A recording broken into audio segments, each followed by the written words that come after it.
This diagram here shows various coordination of systems from overhead to end wall, and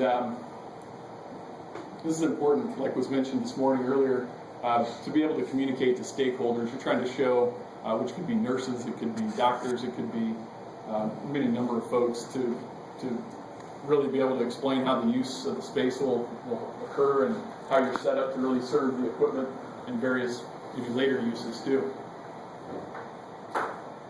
With site utilization planning, kind of a high-level shot there of planning that goes into determining the way that the build team will occupy the site, will coordinate the delivery and staging of materials.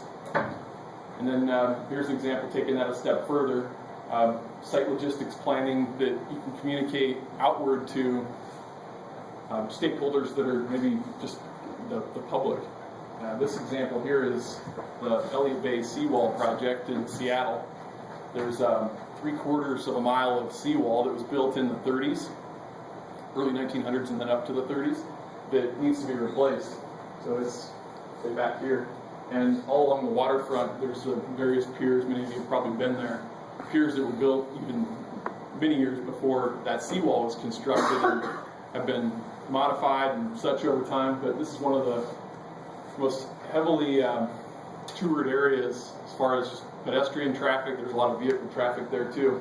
There's also the Washington State ferries dispatch and load and unload just right in the middle of the whole project. So we're in the process right now of coordinating, communicating what we understand of the utilities that were put in up to 100 years ago, maybe more, trying to work around them, stabilize the subgrade, which is kind of happening in this image over here with a process called jet grouting. Drive a casing through the pavement and kind of blast out, and you're adding and churning with native soil, you're adding cement to it to build up its compressive strength. And this seawall is prone to a seismic event.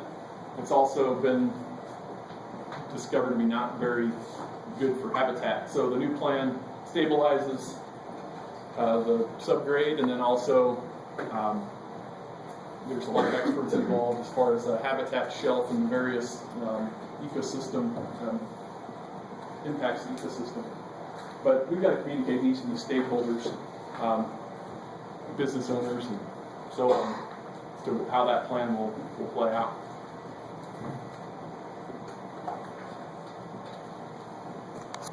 An example of the coordination process, we've got a lot of folks that we self-perform concrete and other carpentry trades at Mortenson. And so this image here is showing you model output. It's model based. Every one of these images is a view of the same model. And you've worked with Revit or any other program like that, you understand how that works. But the idea here is that we're trying to capture in one comprehensive set of drawings all of the various system drawings you would normally see separately. So penetrations for mechanical systems, for example. There's elevations that appear all through the PDF. It's linked, but model-based, as you see with this detail down at the bottom here. We'll get into that in a minute. Here's some case study example metrics that come out of this. But when you're creating a plan and you're able to document to that level of detail, and you've tested it with the craft workers, and really it makes the work something where you're just placing and following through with everything everything you put into it up to that point. Think of the VDC processes as kind of the dress rehearsal or the walkthrough before the game, or whatever your analogy might be, metaphor.